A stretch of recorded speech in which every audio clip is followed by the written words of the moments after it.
झिंगुरी बोले झाझकार जियरा डोलेला हमारी झिंगुरी बोले झाझकार जियरा डोलेला हमार कब से अइब दिलवर जान नई हरावा में कब से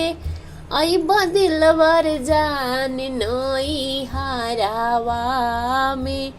हम तो चिट्ठिया भेजाइब वो पर तार लगावाइब अपना सैया के बोलाइब नई हरावा में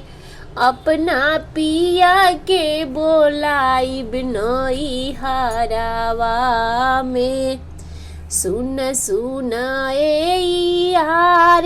चिट्ठी आइल बा तोहर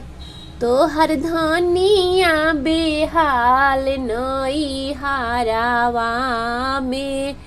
तोहर सुगिया बेहाल नई हरावा में।